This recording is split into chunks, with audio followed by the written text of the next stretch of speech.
23장의 전체적인 그 내용을 간단하게 요약을 하면, 거짓 목자들, 거짓 선지자들에 대한 책망과, 그리고 하나님의 참 종, 선지자의 그 메시지를 대비해서 말씀을 하고 있습니다. 1절에서 8절까지의 이 말씀은 거짓 목자들을 좀 책망하는 그러한 내용입니다. 그래서 1절과 2절의 말씀을 보면은 거짓 목자들, 내 목장의 양떼를 멸하며 그랬어요. 하나님의 목장, 양떼는 무엇을 의미할까요? 지금 이스라엘 백성들을 의미한단 말이에요. 그리고 두 번째로는 좀 흩어지게 했다. 양떼를 흩어지게 했다. 지금 거짓 목자들입니다. 멸한다. 양떼를 멸하고, 그래서 멸한다는 말은 양떼를 죽인다, 이런 의미입니다. 그리고 2절의 말씀에 보면은 그 양떼를 돌아보지 않고, 돌아보지를 않았단 말이에요. 그러면 여기서 목자는 어떤 사람들을 의미할까요? 목자는 왕, 그리고 정치 지도자들, 그리고 종교 지도자들, 제사장들과 또 선지자들, 이런 사람들, 거짓된 사람들이란 말이에요. 거짓 목자들. 그래서 이런 사람들 때문에 그 양떼가 죽는단 말이에요. 어떻게 죽습니까? 정치를 잘못하니까 전쟁이 일어나잖아요. 하나님 앞에서 신실하게 살지 않고 우상 섬기고 정의와 공의를 버리고, 그리고 불의를 일삼고 가난한 자를 압제하고 남의 재산을 착취하고, 그러므로 하나님의 심판으로 전쟁이 일어나지 않습니까? 그 전쟁이 한 번만 일어난 것이 아니라 가끔 늘 그 나라에 침략이 온단 말이에요. 그러므로 인해서 전쟁으로 백성들이 죽고, 또 굶어 죽고, 그리고 병들어 죽고, 무지한 백성들을 처형을 하고, 자기들의 비위에 거슬리면 이제 죽인단 말이에요. 그래서 1절의 말씀에 양떼를 멸하며, 이렇게 지금 말씀을 하고 있단 말이에요. 그 양떼가 왜 흩어집니까? 전쟁으로 살기가 어렵고 먹을 것이 없으면 흩어지는 것이죠. 교회도 마찬가지요. 먹을 것이 없으면, 영적인 양식, 먹을 것이 없으면 양떼가 먹이를 찾아서 떠난단 말이에요. 흩어져 버린단 말이에요. 거짓 목자들은 자기들 배만 불리고 양떼에는 관심이 없었단 말이에요. 이런 거짓 목자들에게 화가 있으리라 라고 말씀을 하십니다. 3절과 4절의 말씀은 하나님은 그렇게 흩어진 양떼를 다시 모아드리겠다, 우리 안으로 모아드리겠다, 이렇게 말씀을 하신단 말이에요. 어디로 흩어졌습니까? 전쟁으로 인해서 모두 피난 가고, 이리저리 흩어지고, 포로로 잡혀가고, 이런 양떼 다시 돌아오게 해서 번성하게 하시겠다고 말씀하십니다. 그리고 목자들을 그들 위에 이제 세우리니 다시는 두려워하거나 놀라거나 잃어버리지 아니하시겠다고 말씀을 하십니다. 그러면서 5절에 보라 때가 이르리니 내가 다윗에게 한 의로운 가지를 일으킬 것이라. 그가 왕이 되어 지혜롭게 다스리며 세상에서 정의와 공의를 행할 것이며 라고 말씀하십니다. 이 말씀은 곧 예수 그리스도 메시아에 대한 예언입니다. 그래서 회복과 메시아를 약속하고 계신단 말이에요. 절망 중에 희망이 보이지 않는 혼란한 그 절망 가운데, 죄악 가운데서도 하나님은 희망을 주십니다. 그리고 그 메시아 예수 그리스도는 곧 정의와 공의로운 그러한 주님이심을 이제 말씀을 하고 있습니다. 6절의 끝부분에 보면. 그런데 거짓 선지자들의 공통점이 있어요. 거짓 선지자들, 거짓 목자들의 공통점이 있는데, 첫째로는 음행을 한다, 간음한다 하는 것입니다. 10절에서 12절의 말씀에 이 땅에 간음하는 자가 가득하도다 이렇게 말씀하고 있다는 말이에요. 하나님도 섬기고 바알과 아세라도 섬기는 이런 영적 간음을 하는 자들이었단 말이에요. 그래서 그들이 있는 그곳에 초장을 마르게 하겠다라고 말씀하십니다. 거짓 선지자들은 행위가 사악하고 그리고 정직하지 못한 그들에게 바로 재앙을 하나님께서 내리시겠다고 말씀하십니다. 두 번째로는 거짓 목자들은 거짓 예언을 합니다. 거짓 선지자들은 거짓 예언을 하는데 13절에서 16절까지의 말씀입니다. 하나님이 말씀하지 않는 다른 말을 하면서 하나님의 말씀이다 이렇게 말을 한다 하는 것입니다.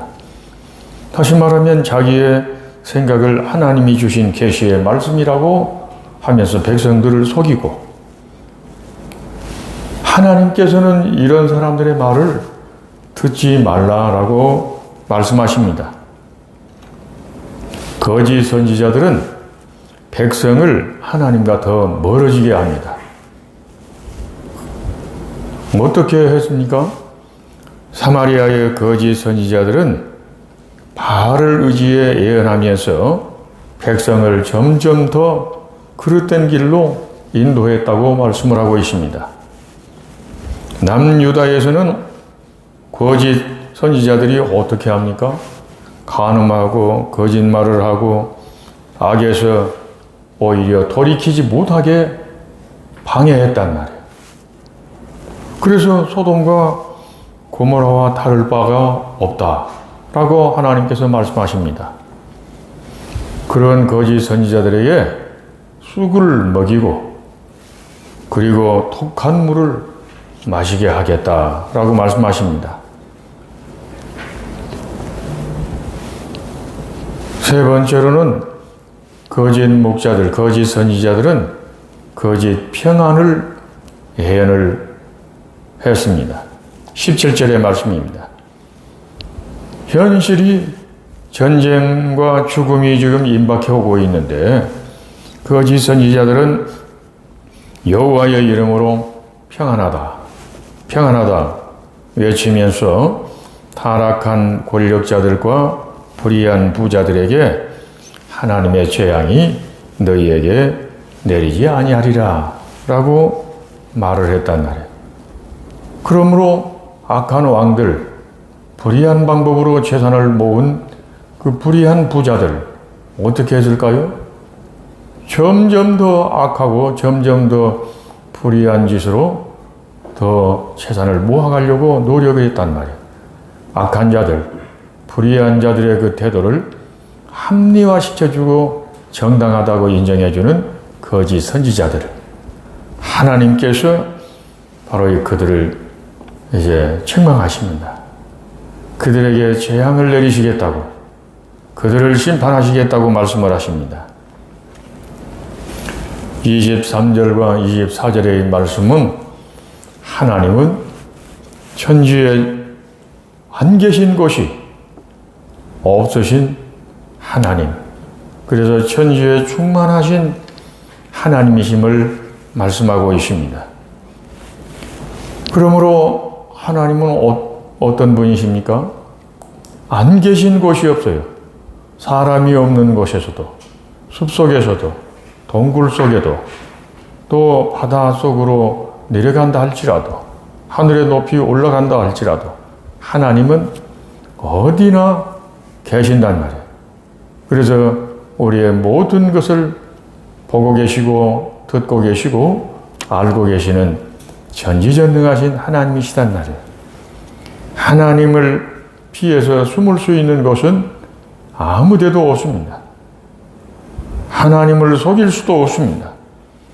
그러므로 우리는 하나님 앞에서 신실하고 하나님 앞에서 정직하게 살아야 하는 그리스도인들이란 말이에요. 그런 삶을 산 사람이 누굽니까? 하나님 앞에서 정직하게 산 사람이, 물론 성경에 많은 믿음의 사람들이 나오지만은 대표적인 인물이 요셉이란 말이에요. 억울한 일을 당해도 낙심하지 않고, 노예로 팔려갈 때, 형들에게 미움을 당하고 노예로 팔려갈 때 얼마나 마음이 참 참담하고 괴로웠지 않겠습니까? 그런데 낙심하지 않는 것은 하나님이 함께 계신다는 것을 믿었단 말이에요. 노예로 팔려간단 말이에요. 보디발 장군의 집에서 노예로 살아갈 때에 그 노예는 인간 취급을 받는 사람들이 아니에요. 짐승 취급을 받고 인간 이하의 대우를 받는, 멸시받고 무시받는 그러한 존재란 말이에요. 그런 환경에서도 낙심하지 않고 인생을 아무렇게나 살아버리지 않고 내가 죽어야 되겠다, 포기해야 되겠다, 이런 것이 아니라 하나님 앞에서 신실하게 살아간단 말이에요. 그래서 하나님께서 요셉이 있는 그 보디발 장군의 집을 요셉 때문에 막 축복을 해주신단 말이에요. 그 모습을 보디발 장군이 알고 자기의 집안의 모든 전권을 요셉에게 다 맡기지 않습니까? 그런데 그 요셉이 이제 한 20대 초반이나 됐을 것 같아요. 20대 전후. 이때 사람이 일생에 있어서 가장 건강하고 가장 아름답게 보이는 그러한 때인데, 그 보디발 장군의 부인이 달마다 유혹을 한단 말이에요. 사람이 없을 때 꼭 유혹을 하는데 아주 노골적으로 유혹을 한단 말이에요. 그런데 거기에 말려들지 않는단 말이에요. 왜 그럽니까? 하나님이 나를 보고 계신다. 이 믿음이 있었단 말이에요. 만약에 그 유혹에 넘어졌다면은 아마 살아남지 못했을 것입니다. 그 보디발 장군의 부인이 얼마 동안 데리고 이용하고 놀다가 아마 처형을 했을 것이란 말이에요. 요셉의 그 깨끗한 삶을, 깨끗한 믿음을 지킨 그 결과는 감옥에 또 갇히지 않습니까? 누명을 쓰고. 감옥에 갇혀서도 그 믿음을 지켜간단 말이에요. 낙심하지 않고. 하나님께서 그 모든 이제 시련을 이겨내는 그 요셉을 하나님께서 이제 축복하시는데, 한순간에 애굽의 대제국의 권력의 2인자로 딱 세우신단 말이에요. 우리는 어떤 고난과 환경과 역경을 만나더라도 낙심하지 않고 오직 우리 주 예수 그리스도를 바라보고 믿음을 지켜가는 우리가 되어야 되겠습니다. 그리고 하나님께 기도하면서 살아가는 우리가 되어야 되겠습니다.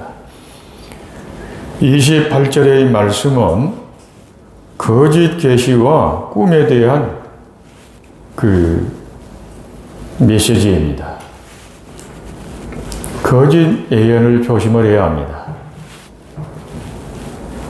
성령의 계시가 있고 거짓 영의 그 계시가 있고 자기 생각으로 말하는 것이 있단 말이에요. 예언 조심해야 합니다. 성령께서 주시는 이 계시는 확실하고 정확하지만 그러나 거짓 영이 주는 메시지는 이건 거짓된 것이단 말이에요. 속는 것이에요. 결과가 어떻게 되겠습니까? 불행해진단 말이에요. 그리고 사람이 자기의 생각을 하나님의 계시인 양 말하는 경우가 있단 말이에요.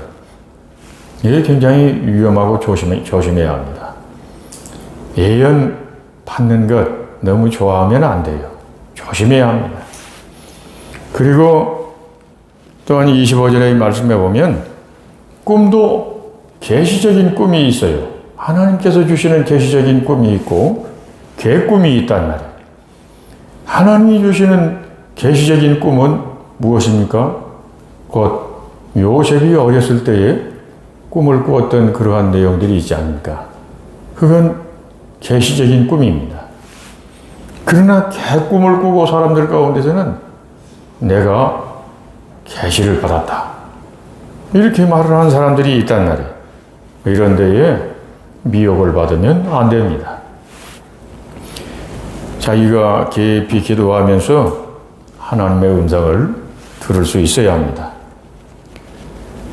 그래서 거짓 선지자들이 말하는 내가 하나님의 계시를 받았다. 이건 하나님의 계시다. 이렇게 말하는 것. 그리고 예레미야 선지자는 참 하나님의 선지자이지 않습니까? 이 메시지를 구분을 해라 라고 말씀을 하고 있단 말이에요.